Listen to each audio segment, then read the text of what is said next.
This is a book called Nature Knows No Color Line by J.A. Rogers. I'm going to jump right to the point. I want to go to page, this is page 72, and I'm going to go to the middle. It says here, the word Moor or Moor signifies a primitive black population, since therefore the Romans invaded Britain, France, Belgium, and Germany, and other parts of Europe. They undoubtedly took the word Moor, meaning a black people, with them. In fact, so common was the use of Moor for Negroes that it is astonishing to find some writers calling Moors a white race. Mac Ritchie, referring to a passage in Claudium, Yeve Yevis Moros, meaning Moor, ne falso nomini pictos Edomite. So the white people, or the white race, were called Edomites. Okay? They were never called Moors, but they were false Moors. They were not Moors, they were Edomites. The blacks, the Negroes, were Moors, Maros. And you can see them here. You see all the shields of the Moors in England. See that? Negroes and coats of arms of noble families. These are the kings of Europe. Here's more. Kings of Europe. I'm just scanning over this real quick so you can see it. Notice these kings, these are their shields, these are the noblemen of Europe, of London, of Scotland, of Britain, of France. This is why it was called the Dark Ages, because we were ruling in Europe. See? These are the coats of arms. But we were doing it under a Roman stance. Prior to that, we were the Druids, we were the Israelites, we were the Levites. Okay, and the different tribes that were scattered abroad. But then we became Romanized, and then we were wiped out after King James. This is a book called The Jews and Blacks in the Early Modern World by Jonathan Scorch. Okay, this book was published in 2004. Cambridge University Press, 2004. I'm going to read page 180. Page 180. And let's start at the second. 1, 2, 3. Let's start at the third paragraph. It says, early modern non-Jews in Western Europe also appear to be confused or ambivalent about the color status of Jews. The English Sir William Brereton visited one of the Sephardic synagogues in Amsterdam in 1635 and wrote that the Jewish men were most black and insatiably given unto women, meaning they lusted for women. In 1643, Isaac de la Barrère contended that once the Jews convert to Christianity, they will no longer have this dark complexion. They will change faces, and the whiteness of their complexion will have the same brightness as an Englishman. John Greenhalgh visited the Jew synagogue in London and wrote a friend about it in 1662, describing the chief ruler, probably the president of the Parnassum, as a very rich merchant, a big, black, fierce, and stern man. As the letters end, Greenhalgh reiterated with the ethnographic precision that the 100 or so Jews he saw at the synagogue are all generally black, so as they may be distinguished from Spaniards or native Greeks. For the Jews' hair have a deeper tincture of a more perfect raven black. It's like Solomon said in a Song of Solomon about his hair. In 1690, the Reverend Robert Kirk of Aberfoyle visited the same Cree Church Alley Synagogue ending his depiction of the worship with almost identical ethnographic punctuation. They were all very black men, and indistinct in their reasoning as gypsies. 'Tis also a vulgar error that the Jews are all black, but this is only true of the Portuguese, who, marrying always among one another, so the Jews are black, beget children like themselves, and consequently the swarthiness of their complexion is entailed upon their whole race. So he's saying that all the Jews are swarthy, all the Jews are black. Even in the northern region, so it says even in the northern region, like Britain or Ireland or Scotland or France or Russia, they were all black. See that? They were all swarthy. But the Jews who are originally of Germany, those, for example, I have seen at Prague, are not blacker than the rest of their countrymen. So, who do the Jews look like? They look like black men of this country. But notice over here, they were trying to convert all the black Jews to becoming Christians.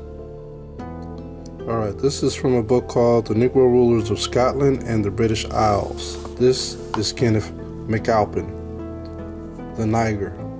MacAlpin. Alpin stands for integrity, clarity, fair. Let's read about it. Okay, so I'm going to read here where it says, the Christian converted Moorish Pictish Kenneth MacAlpin, AD 843 to 858, who is also called Niger Val Dub, was the first king of the Scottish Alpin dynasty. So as you can see the dates, this happened a long time ago. This is 843 AD to 858 AD. Long before we were even thought of, this king was dwelling in London, or I keep saying London, in Scotland and the British Isles. All right, so here it says the Scottish archaeologist David MacRitchie, which I have a book of. David MacRitchie, he's a famous historian dealing with the kings of Europe and London and Scotland, stressed that Alpin, the father of Kenneth MacAlpin, was a half-black Pete and half-black Scotch. Now, we all heard of Zwart Piet. This is a common name in that era. It says, whose son Kenneth was the first to merge the two foremost branches of the blacks in Scotland. When Kenneth MacAlpin died, his younger Moorish brother Donald I succeeded him. Following the death of Donald I, his nephew Constantine I, the older son of Kenneth MacAlpin, succeeded him. Constantine I, after suffering a defeat and beheaded by the Vikings, was succeeded by his Moorish younger brother, Edith, whose reign was short-lived. After the death of King Edith, his nephew Arcade and cousin Guri, which is also called Greg or Gregory, this is where those two names come from, Giric, succeeded the throne and ruled jointly. Following their abdication, Arcade, cousin Donald II, son of the Moorish Constantine I, ruled the throne. So you have to follow through these lineages to see where we're going. Okay, so we're stemming back to the 9th century. We're going to stem all the way down to the 17th century. All right, and you'll see why. This is after the death of Donald II, his cousin Constantine II, the son of the Moorish Edith, ruled Scotland. The Moorish Constantine II, who chose to become a monk, voluntarily gave up his rule to his Moorish cousin Malcolm I, the son of Donald II. Every king who followed Kenneth MacAlpin was of the Moorish descent, so these were all dark-skinned people, black people. MacAlpin's descendants, Kenneth Dub, Niger, Duff, or Duffy, and all of his successors were called the sons of the blacks, or the sons of the Moors. The four most popular African Moorish kings to rule Scotland were Kenneth MacAlpin, Niger Valdub, Kenneth the Niger, Macbeth, and James VI. And the first, King James, right there, King James VI, went on to become the first African Moorish Scottish king of England. So this is King James. King James was what? Black man. The one who wrote the 1611 Bible was the King James that this is talking about. All rulers of Scotland until the 17th century were descendants of Kenneth MacAlpin, either through the male or female line. The African Moorish Kenneth MacAlpin Niger Valdub is the 33rd great-grandfather of Elizabeth II. So King James came from this lineage of King MacAlpin. How about that? Bet y'all didn't know that, huh? But as you notice, most of these men became Christians. They converted. This is his son. His name is Donald I. And notice what it says. The Christian converted Negro, Pictish King Donald I, the youngest brother and successor of Kenneth MacAlpin, inherited the throne in AD 858. So why did he convert? And what did he convert from? Well, I read in the Jews and the blacks in the early modern world that many of the Jews who dwelt in the northern regions were black. These are those Jews. And they all started to convert to Christianity by force. Okay? So now, let's go here. Just to prove to you that we were in England or the British Isles and in Scotland and in Ireland. We were all over the place. A lot of people don't know this. So this is a queen named Marjorie. Okay? Her name was Marjorie. Let's drop down. It reads, the Moorish Countess Marjorie was a dark-skinned Pictish woman, AD 1256 to 1292. The daughter of Neil Niger, the Earl of Corach, who was a son of Dunkadad, same as Duncan, meaning swarthy, black, or dark-skinned warrior. Now, when you hear Picts, the Picts used to like to, for armory, they would paint their bodies a certain way. Like you see the Samoans, they put all the tattoos on their body. Well, the Picts would do that. That's why they called themselves the Pictish. Or their last name was Pick. And that comes from that. That was their lineage of putting tattoos or sort. But that goes against the scriptures, not to put tattoos on your body. And that's in the Leviticus. You go into the book of Leviticus, I believe it's the 19th chapter. Right? Not to put marks on your body for the dead or for the living. It says here, the Moorish princess married Robert de Bruce and gave birth to a son named Robert the Bruce, who became the first king of the Scottish Bruce dynasty. The prince's grandson, David II, became the second king of the House of Bruce.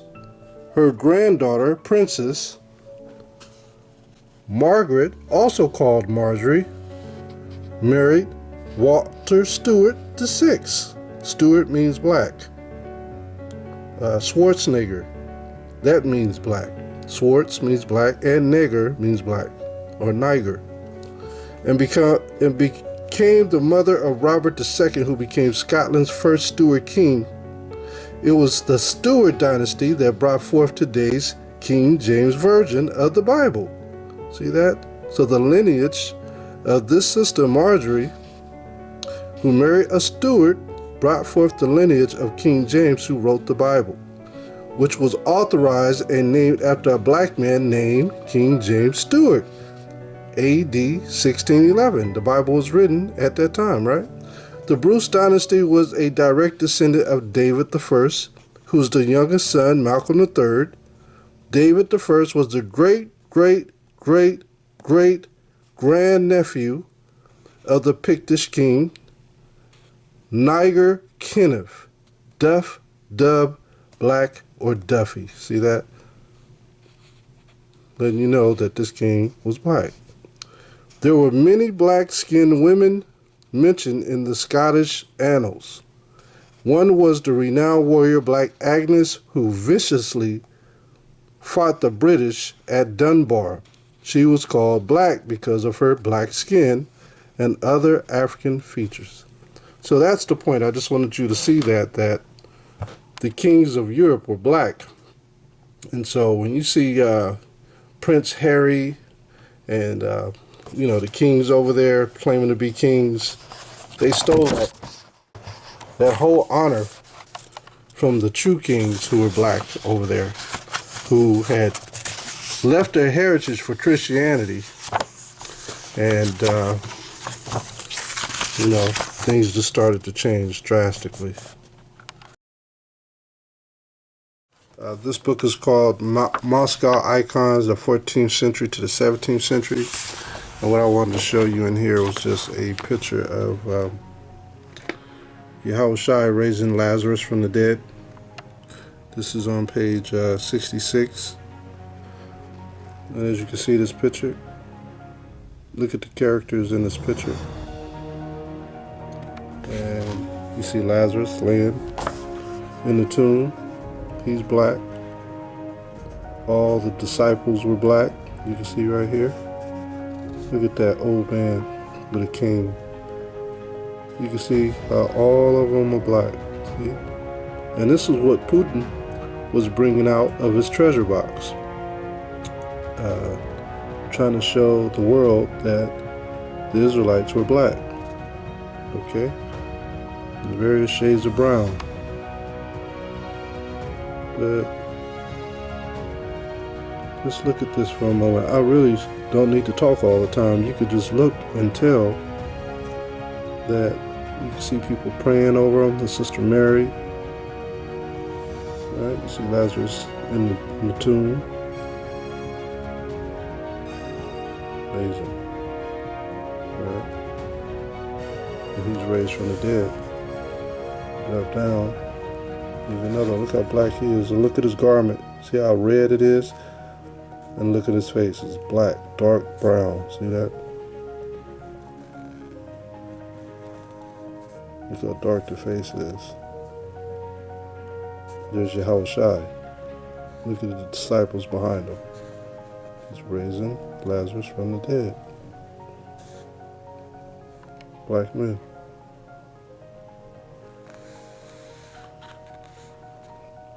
Here's another depiction of Yahawashi. This is him depicting himself with Moses and Elijah before the disciples, Peter and John. Right? Remember, he went up on the mountain and he showed a vision to them, and he illuminated, and he said, trust in him, trust in the Father through him. You can see Yahawashi is black, Elijah and Moses. So we're not just making this stuff up. This is changing the world, these images. And like I said, this is an old book, and it's coming from Moscow. Moscow, meaning Meshach, which is where you get the word Magog from, right? Which means head.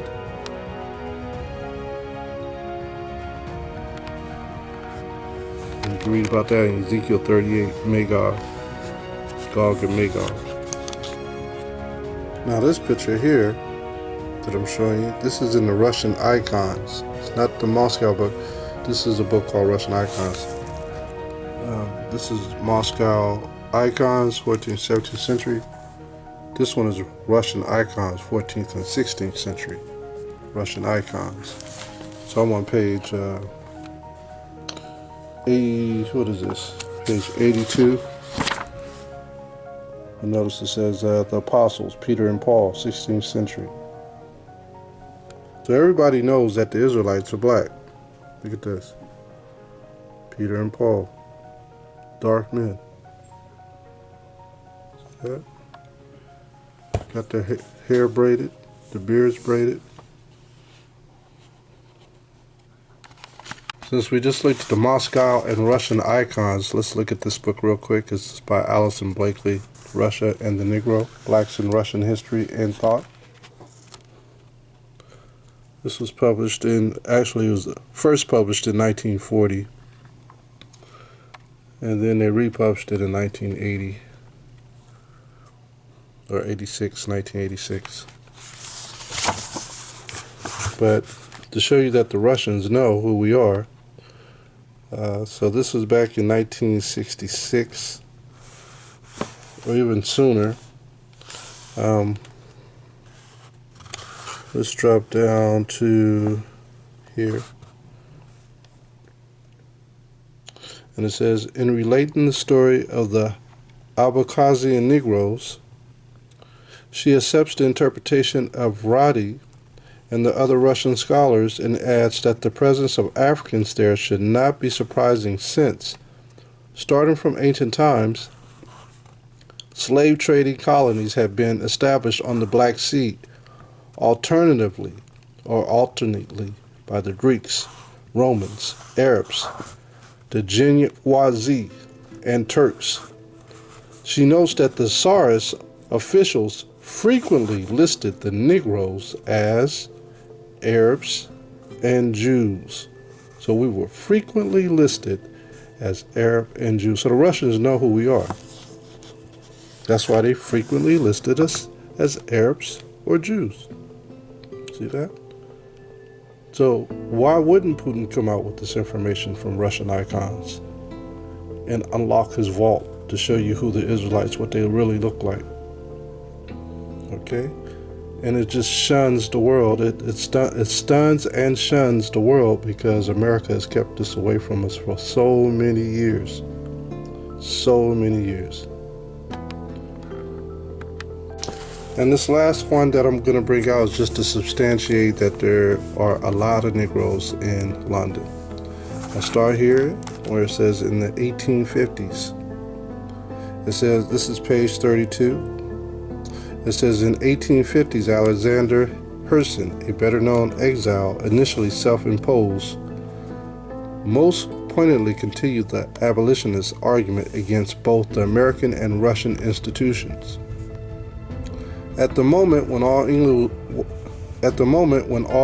was displaying profound active sympathy for the slaves in the southern states of North America during the Jim Crow times, incited thereto by the great work of Miss Beecher Stowe, no one seemed to remember that near to England, across the Baltic, is an entire population not of 3 million, but of 20 million. A friend of mine proposed to publish a pamphlet to remind English charity of this fact. So you had close to 20 million people dwelling there. Not to mention Ireland, not to mention Scotland. Okay, so this substantiates the fact that there were possibly black kings in that region. Due to the fact when you read the scriptures, in Sefer, it talks about when Paul went up to discuss with the Druids, which were Levites. Okay, I can get that and I'll show you real quick. That Paul, he journeyed up there and talked with the Druids. The Druids were Israelites. Most of them were Levites, Levite priests. Alright, so I'm going into this book. It's called The Acts of the Apostles. Of course, we all know about the book of Acts, but this is in the Sefer. And I tend to not go into the Sefer, but for studying purposes, I want to show you this. This is in the book of Acts chapter 29, which is probably not in your Bible.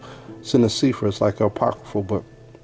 So it says here, and Paul, full of blessings, of the blessings of Mashiach, and abounding in the Ruach, the Holy Spirit, Kadash, departed out of Rome, determining to go into Spain, for he had a long time purpose to journey thitherward, and was minded also to go from thence into Britain.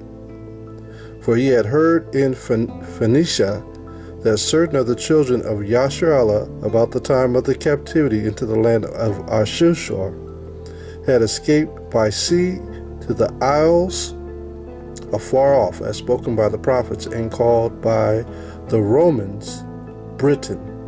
See that? Now,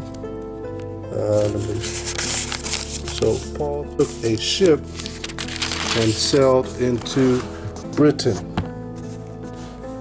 Let's drop down to verse 13. And it came to pass that certain of the Druids came unto Paul privately, and showed by their rites and ceremonies they were descended from the Judaeum, which escaped from bondage in the land of Mizraim, Egypt. And the apostle believed these things, and he gave them the kiss of peace. He gave them the scriptures and the blessings. So Paul went everywhere. He went into France too. Verse 14. Paul abode in his lodging 3 months, confirming in the belief and preaching Hamashiach continually. And after these things, Paul and his brethren departed from Raphaeus and sailed unto Atium in Gaul, which is France. And then they went to Rome. So just like Yahawashi, in the scriptures it says that many things he did that could not be contained in the scriptures. The same thing with Paul. There was many things that he did and many travels that he did that could not be contained in the scriptures. Just like many of us, we have done many things that we can't make a video on, that cannot be contained in our books. Only the Most High knows. So with that being said, there are Israelites who are scattered to the four corners of the earth, and a lot of us came through the lineage of kings from various places, various regions. Okay. All right, this is a book called Ancient Modern Britons by David McRitchie, Volume 2. Now this is where I got a lot of the information from the Negro rulers of Scotland and the British Isles. Just want you all to know that in Scotland and in Britain, the majority of people before Julius Caesar conquered that area, they were all black. There were a lot of mixtures of different shades of brown. There were dark, and there were tawny Moors, and there were so-called yellow Moors.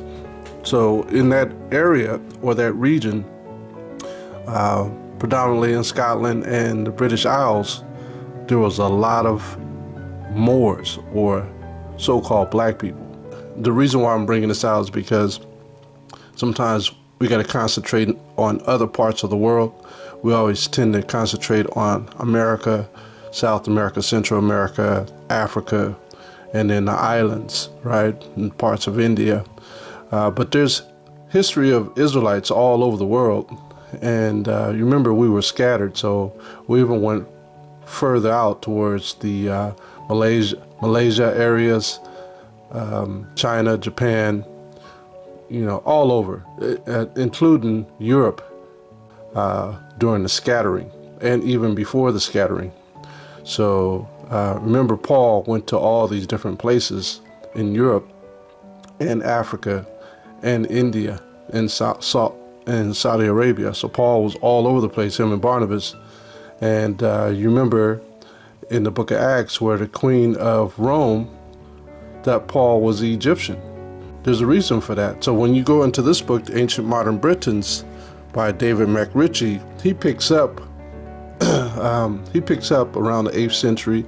Some of his stories come from the 1st century, but he's going to show you how in those areas of Scotland and the British Isles around the Danubian River, there are a lot of so-called black people. So I'm just going to jump in and this is page 88, And let's drop down to the bottom. It says, thus by the year 844, the black herds of Scots and Picts, remember the Picts represent someone who is colored or painting their bodies in tattoos, right? Somewhat different in manners, but all alike, thirsting for blood, had completely fallen out among themselves, and the former had conquered the latter. To use their alternative titles, the vagabond Egyptians had overcome the painted blackamoors. That's the Picts. The latter, it is believed, were half exterminated, though the year 844 did not put an end to the reign of Picts in Scotland. Now, remember, in the 9th century, this is when the Khazars started to convert to what? Jews. They started to convert, but we had Jews who were scattered, who were losing their understanding of the scriptures at this time. And then the Khazars, this is all history. This is all deemed by the Most High. This thing was supposed to happen, or else Revelation 2:9 and 3:9 wouldn't have never happened. So the Most High was already mixing the pot up for us to be scattered, and Hosea 4:6, because we were off into other things, we were losing our mind, right? He said he would forget us if we didn't attain the knowledge of him. So we started doing other things. There was still a set group of people known as the Druids who kept the understanding of the Most High. So this is page 292, and it reads here, we're going to start here. This is conceivable, and at the present day, the black garments of the judicial orders are worn quite irrespective of lineage by the modern representatives of those orders, of whom, however, a very large proportion are, on Professor Huxley's hypothesis, the descendants of brown-skinned people. So the Druids were brown-skinned people, black people. But it does not appear, on the one hand, that those friars of the 16th and earlier centuries, who were known as black friars, were the only priests who wore a black dress. And on the other hand, there seems much reason for believing that certain quasi-religious bodies at these periods were composed chiefly or altogether of dark-skinned men. So as you can see, most of the priests and the monks were black people. Going to page 281, so when we see that the Druids were in these areas, let's read this. This is the end of their era. It says, the Druids are the North British kinglets who figured in the Columbian episodes belong to the 6th century. So we skipped all the way to the 6th century. Those Druids of the Isle of Senna are said to have been burned at the stake by Conan. You heard Conan Destroyer. This is where the movie comes from. Duke of Padog, whose era was apparently medieval. So these Druids, these are the Levite daughters. Most of these Druidist daughters were like oracles. And let's just jump over to page 280. Let me show you what I mean. Right here it says, where is it? And yet these very things, omens such as the flight of birds, of the spread, sneezing, and luck, are still believed in by many people. And in every newspaper one reads of servant girls who have been entangled in the meshes of the dusky soothsayers that still foretell events by the aid of the host of heaven. We have sent that in the 1st century of Christian era, the swarthy, curly-haired, and painted Silurians were described as a people who worshiped the gods, and both men and women professed a knowledge of the future. These are Israelites. And that the Druids of the Isle of Senna off the French coast had power over the winds. You are a bastard. You would know, Mom.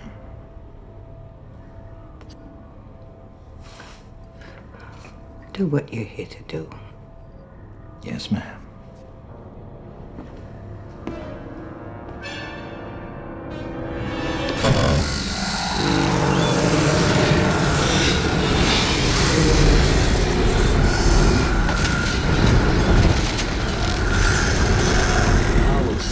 Off the French coast had power over the winds, which they were in the practice of selling to credulous mariners, because the mariners sought them out to find out how their sails would go, shipping was a big event back in those days. All right, so you took your trade to and fro. And although these unfortunate damsels fell at last victims to the sanguinary system of persecution to which the votaries of bardism were everywhere subjected after Christianity, so-called, had become paramount, yet the crusade against witchcraft did not begin or end with them. So the crusade was to go after the Druids, the Levitical priests' daughters, right, the women of the Levites and other priests who were no longer keeping the law, statutes, commandments. They were mixing it with different pagans, just like the so-called Mexicans in South America, just like the tribe of Judah down in West Africa. We were mixing everything with paganry. All right. Okay, so what happened to the Druids? The Druids became the Picts. And let's read this. This is page 360. And it reads here, and that British Druidism, because it was in Britain, it was in Scotland, and that British Druidism was no novelty to Caesar's soldiers. This is when the Romans came up into Britain. Whether the customs of tattooing and painting were unknown to, or at least not practiced by any of Caesar's army, may be questioned. The fact that Caesar spoke of certain British natives as blueskins and green men does not prove of necessity that some of his followers had not earned the same titles. So this is a term even used today. They say green goblins, right? Or they say blue men. This is referring to the Picts or the Moors of that day. They would paint themselves, right? And this is when you see Swart Pete and Kris Kringle in London. They'll have slaves and they'll look like little green men. And even when they mention the aliens, what do they call the aliens? Little green men, right? Which we know them to be black men. So this is where they get these titles. And so you can link this lineage when you find out who are the Picts in London back to the Druids. Let's drop down. Now, also during this time, this is when the Roman language, the Latin Roman language, came into Britain around the 9th century. So there was a lot going on during the 9th century, right? There was a mixing of and wars of the people, and this is when the Romans took over Britain, started to rule. One thing is clear, that whether the name Romani was used by the Scot-Egyptians of the ante-Caesarian Magi, we heard that in the Bible, of Britain, or whether these people had other names, the sons of Gedellus, the sons of Scoda, and etc. An important line of the Romani ancestry in Britain was brought in with Caesar, or by his successors. See that? So Caesar, the Roman armies conquered Britain. Now we know that Julius Caesar was not living during this time, but the popes and the kings still like to use the name Caesar, which means Khazar. They conquered Britain at this time. Remember, Rome broke up into many pieces, pursuant to Daniel, the book of Daniel, where he talks about the prophecy that Nebuchadnezzar had. It says here, it is thus imperative that we should regard one division of British gypsydom, and perhaps even one section of the British Romani, as of Caesarian and post-Caesarian date. It may be that Romans or Romanes is the most important speech, though not by any means the only speech of British gypsydom, on account of the conquest of Caesar and his successors. So Caesar conquered Britain. Rome conquered Britain and changed the whole language in that particular region to Roman, which became a bastard tongue, English. I want to read this because it says about Caesar's invasion, so you can see it. Page 361. And there seems much reason for believing that Yorkshire has been a horsey district ever since Caesar's invasion. What does he mean by horsey? Well, all the things that they did in Rome, they took to Britain. And this is why you see up in Britain, you know, they have these elite horsing events. Well, that came from Rome, right? horse racing practiced among precisely as at Epsom, with the accompaniments of stud books and the distinguishing colors of various jockeys, was one of the features of Roman life. See that? So Rome implemented all their characters of life in Britain. So nothing is new from Britain. All that new stuff that came in the 9th century came from Rome. Let's read this. Whatever may have been the ethnic composition of the Roman armies of about 2,000 years ago, it is evident that when the Roman Empire fell to pieces, he even mentions that the Roman Empire fell into pieces and went into all European nations, a portion or portions of its nationality must have remained in Britain. Boom. So at this time, a lot of the kings of London and Britain, which were ancient modern Britons, they took on a Roman feel to London. They took on a Roman feel to Scotland and Britain. They became Romanized, and they started to rule as the Romans did. And as you read on down here, this is at the bottom of the page here, it says, when a king of Romans founded a religious establishment in an age when various rival nationalities coexisted in our islands, the probability is that the men whom he placed in charge of it were of his own race. So this is why you had a lot of black kings in Scotland and in London. They had to take on the Roman traditions, but they still were the kings of that region. So this is when we had black kings ruling in London and in Scotland, and then there was an overhaul that took us all out. It says, and that in addition to being black monks, they were also Romanized. So all those black monks, those Druids, became considered Roman. And how can I put that? So if France came over here and conquered California, we will no longer be called Californians, we'll be called French, right? So it's the same thing. It says, so that when such establishments were broken up by Henry VIII, about 300 years after the time of this king of the Romans, the disbanded priest of his monastery formed one addition to the crowds of gypsy priests that thronged the highways. There are many reasons for believing that the statements which places the beginning of English gypsyman, a gypsium, at the date of the breakup of black prelacy or prelacy is a statement founded upon fact. So this is what happened. So what about the first century? What about during the Dark Ages?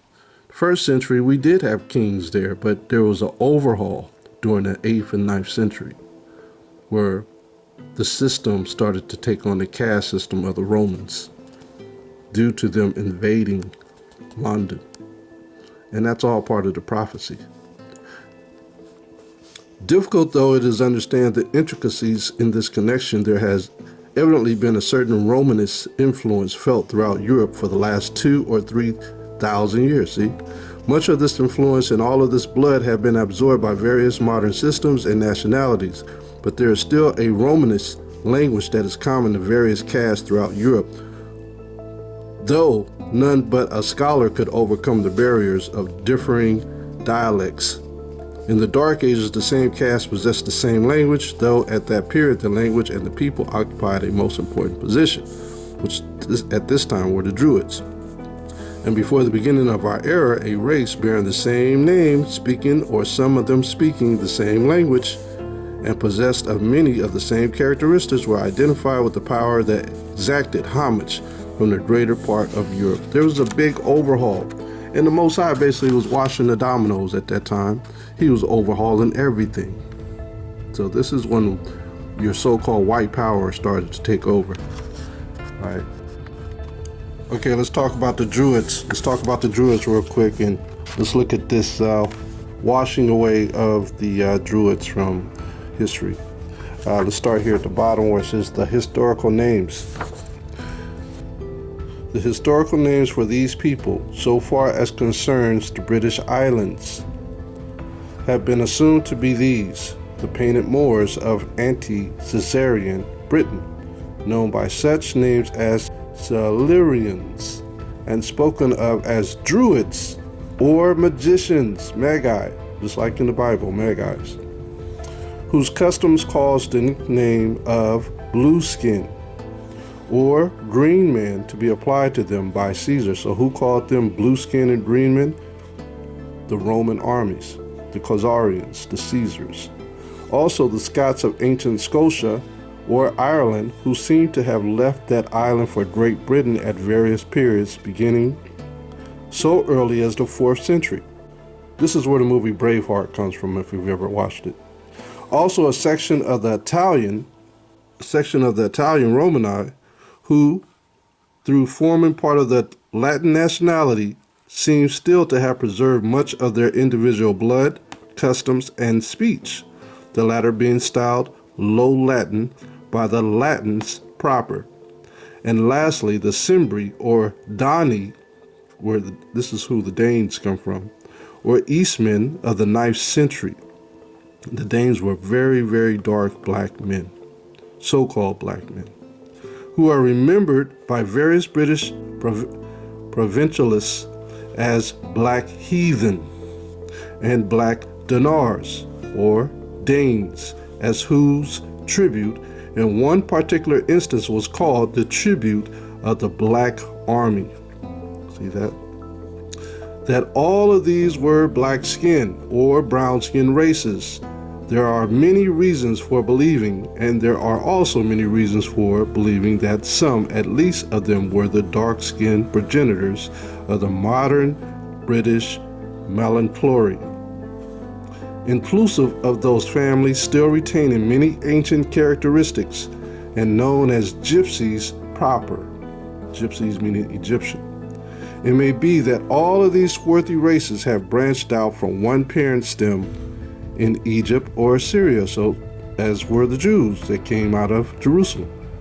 And though passing through the most varied experiences in various countries, have still retained some of the features by which their kinship to one another can be recognized. It is certain that the surest proof of kinship is that of physical features. Big lips, right? Tawny and Moorish skin, and woolly hair. This is the physical features. And that language, though a most important witness, cannot be wholly relied upon in trying to ascertain the pedigree of nations, whatever may have been the opinion of Dr. Samuel Johnson.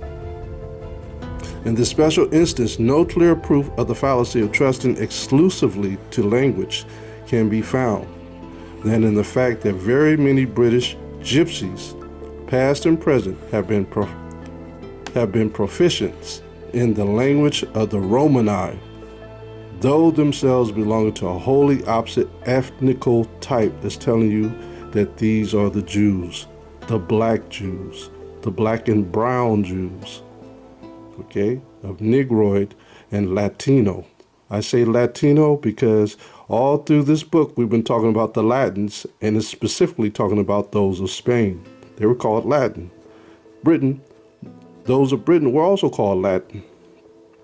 Now those in South America are also called Latin, right? Those of this heritage.